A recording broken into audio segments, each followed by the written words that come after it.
it looks like I'm crying, it's not because I'm feeling particularly emotional. It's because I just mucked up my intro. Actually, I might stick it on the end of this one. I'll try and do that. So there you go. That'll give you something to laugh at. I thought it was quite a good start to a video. What I was saying was thank you for all your interactions yesterday.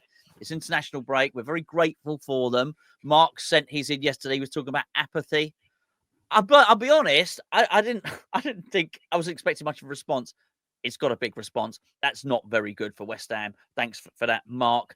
Today we're going to be talking about young players, not all academy players, because Luis Guilherme's in there. What are we going to do with them?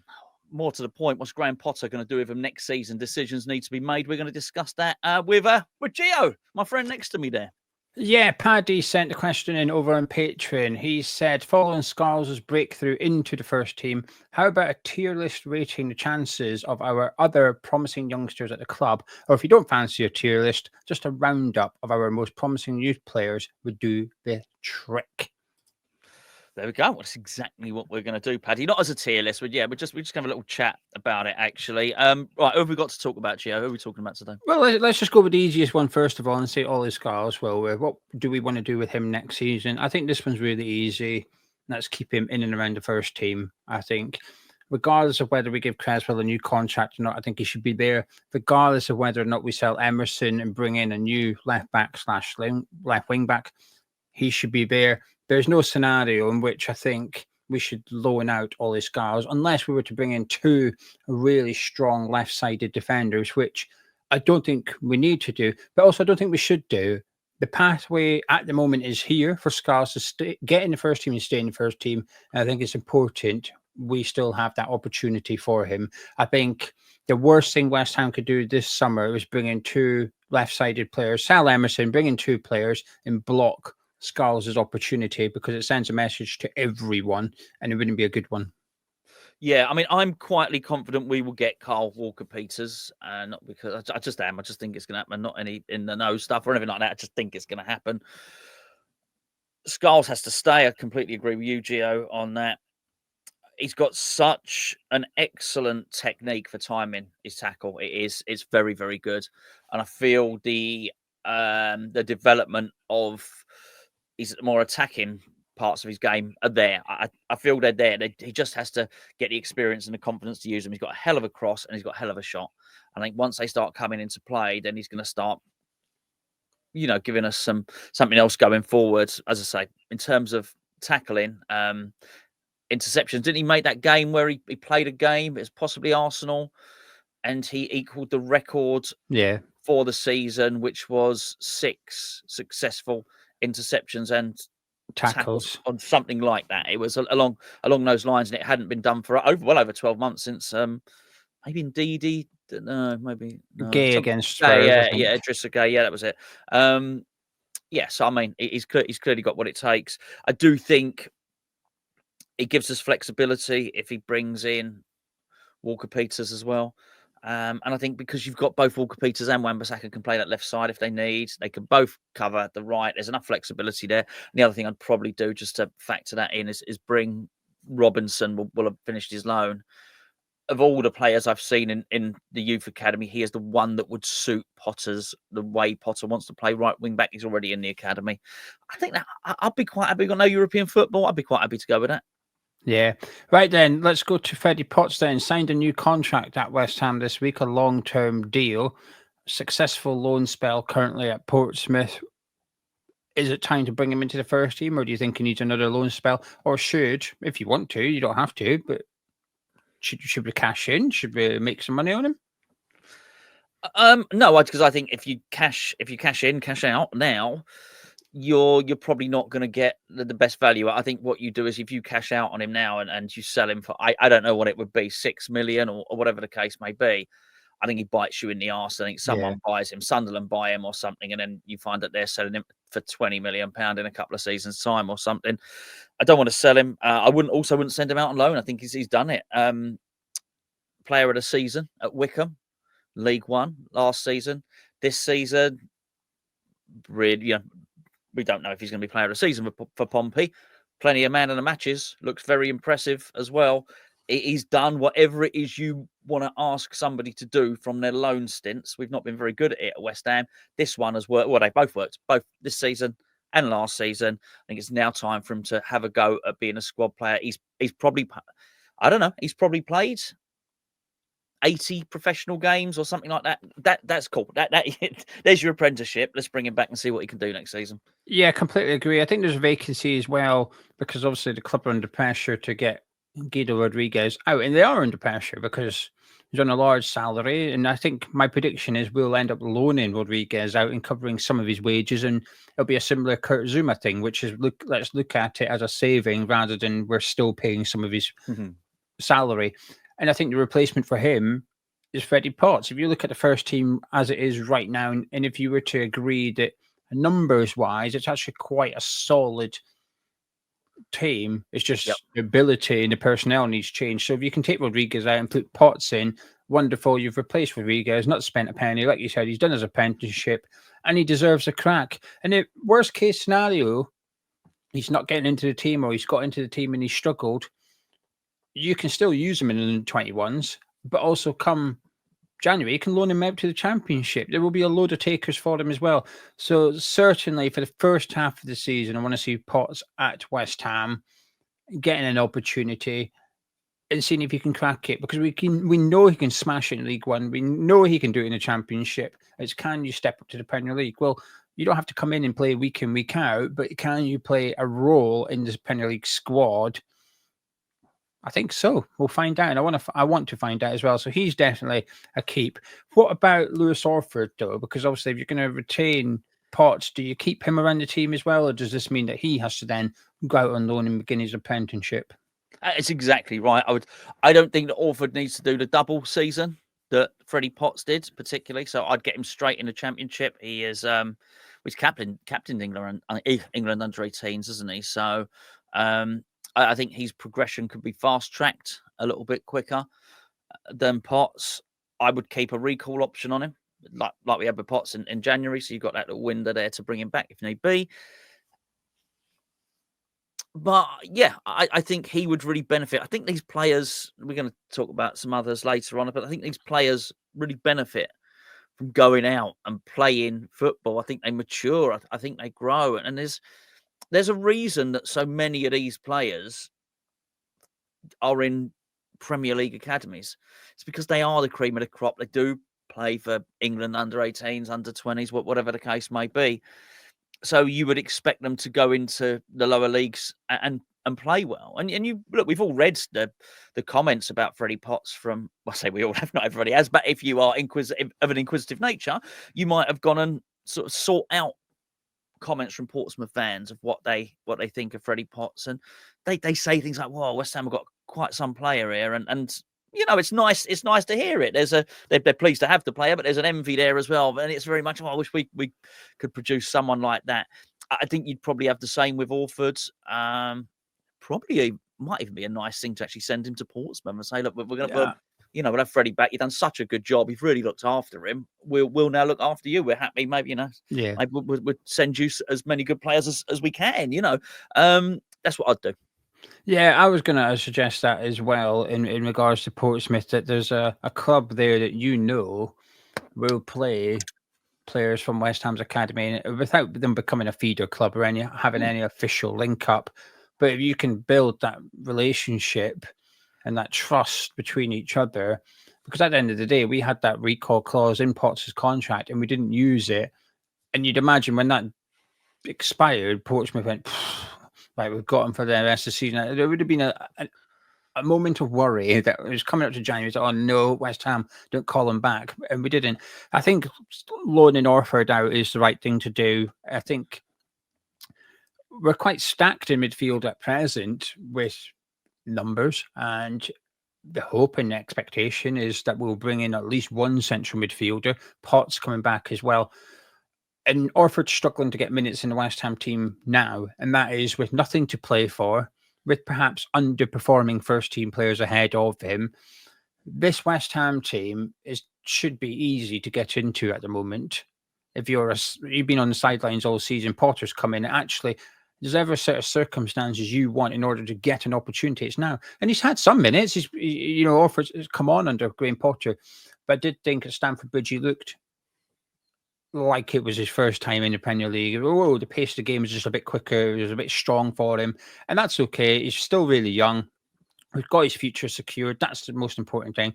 Let's get him out. Let's get him playing football, and then reevaluate in 12 months' time and see where we're at. Because in 12 months' time, Souček might be entering the final year of his contract. James Ward-Prowse might be off. The midfielders we've currently got, if they're here, their futures will also be getting evaluated year upon year because of their ages. So yeah, Orford has time on his side. Let's get him out on loan. Another player that's been out on loan this season, Gonzo, George Earthy. A disrupted loan spell though, but looks like the kind of player that Potter would like. So do you bring him in and see what he can do, or do you loan him out again and hopefully he has a season where he's injury free and he gets more minutes? I'd actually do it the other way round. So I'd keep him for the first part and then maybe loan him out in the second part. So I'm all for these loan things. That I read something. I read something from Bristol City. You've been reading a lot about their teams' things. Yeah, well, you know how academic I am, Gio. They said in the Bristol City, one of the Bristol City, whatever magazine fanzine, whatever the website, and one of the fans on there put a comment in the comment section. I'm not just reading the article; I'm reading the bloody comments here. That he was making passes other players couldn't see. Oh, okay. Now you got my attention. That'll do. That'll do for me. I think we are. We're not even making passes that normal people can see. So if we could get someone to do the really creative stuff, that would be good. Well, maybe our midfielders can see it. They just can't do it. Well, George Earthy apparently can see it and he can do it. I totally agree with what you're saying over Potter. I think he would probably he could develop more with loads and loads of game time, but you don't have to look at it as a whole season. So I think it's harder to take them out on loan and recall them halfway through. I think it's easier for them to look at them and if he gets to January and he's made 4 substitute appearances, you might be inclined to say, okay, let's get him out. Send him down to Portsmouth or something. So yeah. Interesting. I'm the opposite. I think it's easier to loan them out and recall them because if you join a team in January as a young player, I think it's possibly hard to get into that team. Whereas you join them up on pre-season, you can impress the manager and you can get into the team early doors and stick your claim in that team.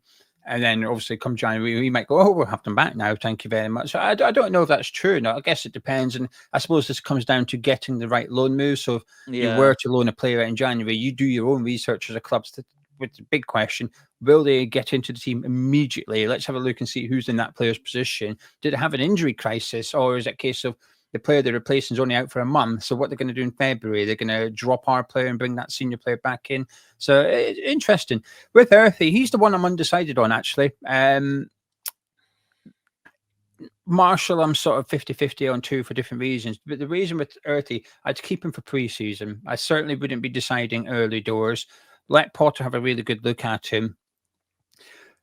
And it's just a shame he got injured so early on in the season. It kept him out for not a long time, but long enough to sort of come out of the team and for Bristol City to start playing without George Earthy. And he's had an impact over the last few weeks, but it feels a little bit too little too late. And it's not his fault. Manning himself has said he deserves more game time. It's just we couldn't give it to him. And it's one of those frustrating loan moves, but nobody's to blame. Arguably, he was the right club to go to because he did get into the team, but then he got injured. He has been playing. The fans really like him. There is a position there for him in the number 10 role, which I think is important. Yeah. It's just a bit unfortunate he picked up that knock earlier on. So I'm happy to keep him next season, but I'm also happy to loan him out to a championship because I feel like we did the right thing loaning him out this season. It just hasn't worked through no fault of his own. But I would certainly like Potter to get a really good evaluation of him throughout pre-season before we decide what to do. Now, I brought up Callum Marshall. 9 league goals this season for Huddersfield, the top goal scorer of 20 and under year olds in the top 3 divisions in England. Bit of a random scraping the barrel stat, but I don't care. I'm having it. What are you doing with Callum Marshall? Well, as somebody that is in the top 5% of 50-year-olds and over who have uploaded West Ham videos this month, I think I would like to say I'd bring him back, but and when I say evaluate, I mean really evaluate him. So almost the opposite to Earthy, but I would only loan him out on the final couple of days of the window. So he plays the 3 games. Always available for the first 3 Premier League games. We all stop and it goes into international break and all the rest of it. And then so we would almost go out for September, October. It would almost be a 4-month loan. September, October, November, December. 4-month loan. And I think you do it as short as that and you bring him straight back. Just to get him, just to give, he could go to Portsmouth as well. They might win the league. You get him to go down there and just to see if he can do it at that championship level. I think he looks to be a quality player. You also have to treat him slightly differently. He is a full Ireland international. He's switched. He won't be the first, would he? Let's be fair. He's a full Northern Ireland international and a really decent player. So I think we might have to treat that slightly differently. But yeah, that's what I would do. Yeah, I've seen a bit of him this season. In some games, he just looks lightweight in. However, his attitude and his work rate is up there, and I think that sort of overrides his lack of physicality. But I think maybe that is more prominent in League One than it would be, say, in the Premier League. Yeah. I don't think he's ready for the Premier League yet. However, I think it's been a successful loan spell. Also, earlier on in the season, Michael Duff, who's now been sacked, by the way, that manager that called Marshall out earlier on this season, remember, and he got sacked. So, but he did. He said that Callum Marshall needs to, I can't remember exactly what it was, but he basically suggested Marshall wasn't playing well enough, although he'd scored that game as well. And I think as he was 19 at that point, that must have been hard to take. Your first full season at senior football, and you've got your gaffer basically calling you out publicly. He's come back really well from that, Marshall has. He's just got his head down, got on with it, scored goals, and the Huddersfield fans like him more than they like the manager, who ended up getting his P45. So I think it's been a successful loan spell. The reason I'm 50-50 on it is because I don't know how many strikers we'll have next season.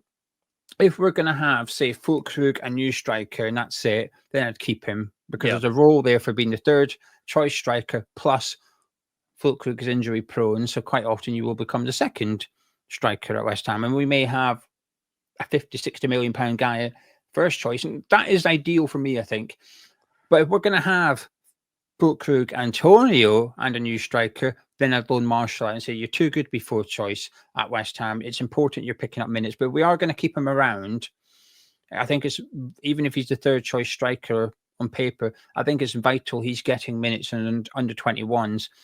And that's where you've got to make a decision with the other players like Josh Landers, like Ayala, like, if we ever bloody sign him, Daniel Cummings, because you can't have them all in under 21s level. I think you've almost got to make space for Marshall to play at that level week in, week out. Because I remember when Moyes was here and Ben Johnson and Connor Coventry weren't playing in the first team, and he put them in under 21s and insisted that he got game time. That's right. And I know that put a couple of people's noses out of joint because obviously... Well, Johnson wasn't very good either when he went into the under 21s, which didn't help.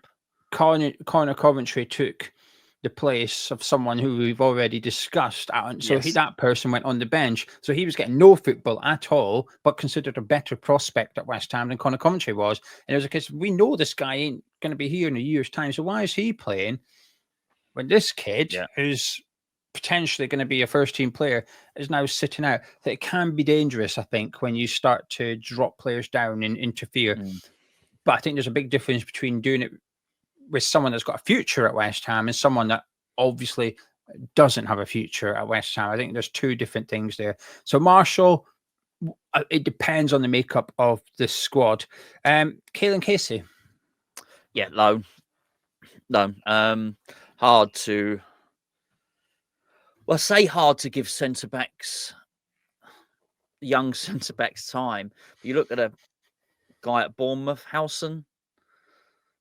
Wow, what a player he is. And then that boy that I'll say that boy, he's twice the size of me, but that played for Man United and then got injured. Heaven. He was yes, that was it. Incredible. It was 18. I think it was 18. Yeah. Signed him from Arsenal in January transfer window. Oh dear. Oh dear. I didn't know. I didn't know that. Oh dear. They won't be happy about that. I think he was on like Arsenal 800 quid a week at Arsenal or something. What, how much? 800 quid a week. What's He's a that? youth player. He's still on his like youth contract or whatever. So I think, man, you picked him up and chucked him Well, he a looks 5-figure sum of money a week, and well, he's just gone looks there. And outside. He got injured. Looks out, but you saw him. Well, he's gonna. Yeah. You know. Well, I presume he's English. He's gonna. You know, looks bloody hell, he play for England, wouldn't he? As soon as you see him. So, yeah, I think sometimes the tendency is not to give centre backs a chance because you worry about them, because making a mistake sort of tends to lead to a goal, doesn't it? Whereas striker misses the target and it doesn't tend to lead to a goal. So, but I still think that's going to override the other thing of these guys getting a chance. So I'd put him out on loan. He's not going to get a chance. I think there's times this season again where he probably could have played and Potter's decided not to. But I also do think if they're good enough, they excel. So I think if he goes into the Championship, I would not be surprised if he went down there, because he looks really good as a ball-playing central defender. If actually goes out and he is brilliant. That would not surprise me at all. But competition is hot for central defenders. There's some really good. I'm just watching England last night. You think, wow, they've got some good players. So, you know, some good players there. So, yeah, get him out on loan. Yeah, I completely agree. We're agreeing with most of these players. I think Casey is the most obvious player. Him and Orford are the two I look at and go loan. Just 100% loan move. Physically, he's big enough for senior football at any level. He's tall enough. He's holds his body really well. Good with the ball at his feet. Very confident. And when I've watched him play under 21s football at the latter part over the last few months, it looks easy. He doesn't look bothered. He's just cruising through the game. And I think this guy, he's not even getting challenged. And that's when I think that's your key. That's the time you've got to get him out of there, because his development, while he's playing minutes, I think his development's been hindered. Yeah. What's the point? It's like training exercises for him. He's not actually getting any competition. There's no toughening up of him. He's not learning any. Well, he will be, but it won't be as much. Get him in the Championship and let's see what he can do. Maybe even League One or League Two. I think when sometimes I think you want to test the player's level, but actually with Casey, I think it's almost irrelevant to the level you put him at. It's about, here's a big, massive striker that's going to elbow you in the jaw off the ball. Can you deal with that? There's a striker that's going to really test you in the air. Can you cope with him? Experience, scored 15 goals last year. Now you're going to deal with him. And I think actually a lower league club, I think he's the one. Well, Orford, I'm thinking League One, bottom Championship club, maybe Marshall Championship, Earthy definitely Championship. But when it comes to Casey, I'm not that fussed what league you put him into. I think let's just get him roughed up a little bit and see how he can cope with the different. It's a good point. Yeah, with it'll be a completely different type of game, because we've seen in under 21s, we've seen him comfortable with the ball at his feet, and when it's really tactical and he's got to check the runs of under 21 strike, he's good at that. We know that, but can you get a punch in the ribs? Well, I saw him at the start. Was it the start of this season? I definitely saw him last season as well. And Wickham had a really big striker, and he was like a journeyman. They'd signed him from whatever. No way, he was. And he gave, so we had Forbes, Luciao, and Casey. Casey was the best of the three, by the way. But it was literally just that this guy was a grown man, and that was it. But I'd take absolutely. He needs. I know he's retired, but you need to get out and face some Troy Deeneys, don't you? You know what I mean? That's what you need. Yeah. And lastly, Guilherme. Well, we often do when we do our build-up show. This is what we would do, not what Graham Potter will do, or and all that. So I think there's an element of that in here. So I have to assess it with what I think Graham Potter would do. I have no evidence that he's going to play him at all. I would like him to play, but Lopetegui hasn't played him. Potter hasn't played him. There are numerous offers waiting. We turned down money in January, and wasn't, sometimes you ask people, whatever, transfer people, I'll transfer in the nose, or club people, or whatever. There was no hesitancy coming back. Oh no, there's going to be lots of offers, and the rest. That was it. That was the reply, and the rest. Is Flamenco going to come back in a summer transfer window, and the rest? So there's an expectancy of bids coming in. If we can, I find this hard to believe, but if it is true that we could get our money back, I don't see how we could turn that down. It's one thing loaning out Freddie Potts and then rejecting because we think one day might become a £20 million player because someone's going to come in and offer 4 million. What's the bloody point? It's quite another rejecting an offer for somebody who is worth £20 million. You've paid £20 million for at a time when you're going to need all the money you get. I agree with everything you've been saying in recent days. I do think there is some money there, but I don't know how much it is. I think to say no. Is there £100 million there? No. There's probably 40 odd million pound there to buy some. Well, that ain't going to do it. So you're going to need to bring some money in from somewhere. And when you're doing that, that £20 million is most of the money towards your new centre back, whoever that might be. To, you put that with the Mavropanos money, and there's your new centre back or whatever. I wish it wasn't the case. And if he had come for our academy, I'd be loaning him out, but he hasn't. It's cost £20 million, and we might be able to get that £20 million back, and we need it elsewhere. I wish it wasn't the case. I wish we'd played him, and we may even regret it. He may go on to become a really good player, but he ain't going to become a really good player sitting on the bench and not playing for West Ham. And I fear that's what will happen. And I'm not sure I think it'd be brilliant. I think he might even do in the Championship what Somerville did. If he went to the right club. But by the same token, I know not in the Championship, I'll use an example. I don't think you can send him to Huddersfield. Sorry, I don't even know why I'm laughing. I just don't think you can send him to Huddersfield. Funny enough, that's what I would do. Not Huddersfield exactly. But I'd put him in the Championship on loan. And I'll tell you why. Because I agree. I think to believe that Potter's going to give him an opportunity, you've got to deny what we've seen so far. You've got to say, but you've got to ignore the fact that he's not had an opportunity yet under Potter. And the reason I'd loan him to the Championship is because as we've established in January, clubs are willing to pay for him even when he's not playing football. So even if he had an okay season, you'd probably still be able to get most of your money back for him next summer. B, if he smashes it like Somerville, there's going to be a lot of clubs interested in him, even more, probably willing to pay more than what we'd get now. And also we might then go, oh, okay, he's actually a good player. We'll bring him back now. I think there's a lot to discover. And C, if you're going to, Potter's got a 2.5-year deal. He's got 2 years to go. Come to summer, right? Hopefully he's successful as anything, signs a new deal, and he's here for the long term. Hopefully. But the club sometimes you've got to assume he will be successful sometimes. So if you said, I want rid of Rodriguez, you go, yeah, okay, we're going to back you on that. Away you go. But there has to be other times where you've got to protect yourself that he might fail. So Potter says, oh, Lewis Orford, don't like him selling. You've got to go, no, we're not going to do that. What we will do is put him out on loan in case you don't work out. Yeah. And then we've still got Lewis Orford here. And I think that's where I am with Guilherme. If you sell Guilherme this summer, I think you're basically going all in on Graham Potter to some extent. So you're going to be a successful backing to the hilt. And that's admirable in lots of ways. If Graham Potter says, I want that striker, go get him if you can. Go get him. Back him that way. But when it comes to selling players that you're unsure of, say Mavropanos, Potter goes, I want, yeah, fine. That's all right. But when it comes to the young players that you think as a club, that you think as Martin Nobles, if he says, no, this guy's going to make it West Ham, he's a future West Ham player, you can't offload him just yet.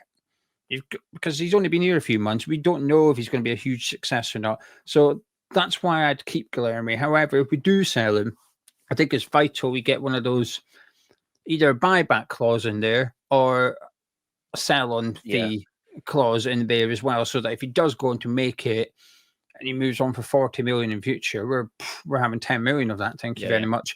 I think the club really need to protect themselves and do something savvy when it comes to selling Guilherme, because the last thing this club needs is to sell Guilherme for 15 million, and in a year or 2 years he's going for 40, 50 million. We're all going, oh, missed out there, haven't we? That was a bit stupid, weren't it? That would reflect badly on everybody, coaches, backroom, top of the club, all of them. For the ghost of Tim Steiding, one thing I think it's fair to not deny is when he was at Leverkusen, he helped identify good players. Yeah. I think that's a fair thing to say. And he went all out for Guilherme early doors. And we went over to Brazil, stayed over there longer than he needed to, but he came back with Guilherme. There's got to be a reason for that. And it could be, well, maybe there was a bit of money at play or there's a bit of a dodgy dealing going on. But there's also the possibility that actually he's got it right and Guilherme will go on to become a really good player. And I think you've just got to be mindful of that, actually. Because Scarfman may have fell out with Moyes and Lopetegui, etc. That may be true, but it doesn't mean he can't identify a good young player. No, you can still do. He can identify a player and like an argument. Exactly. Nice. So I think for that reason, I'd loan Guilherme out to the Championship, and let's see what he can do. There'll be a few good clubs in there, and even more so now. There's more Championship clubs playing nice football at the moment. When they go down, hell, if Ipswich go down, they'll probably hold on to their good players. But if not, you can say, there you go. There's your club. Leicester City are in disarray at the minute. They need good players. There's Guilherme. So there you go. Well done. Lovely. Oh, that's not all the young players, but they're the big hitters. And we think the ones that are probably going to give Potter a decision to make. That's really what it's all about. There are ones, in the years below where it's not really a decision for him to make, but he is going to have some choices and some decisions. Thank you for sending that in, Paddy. Much appreciated. Thank you, Gio. And if you want to hear in a second somebody coughing, spluttering, and getting an introduction wrong, then stay right here. First of all, massive thank you for all the interactions yesterday. Wasn't expecting it. I've got to say, we get to this sort of international break type thing and we're desperate for content. Somebody actually wrote yesterday, you look like you're desperate for content. Well, this is actually absolutely true. It's why we ask. Yesterday's was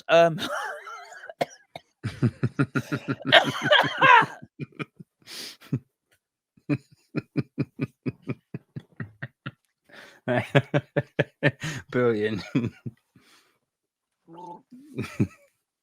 Brilliant.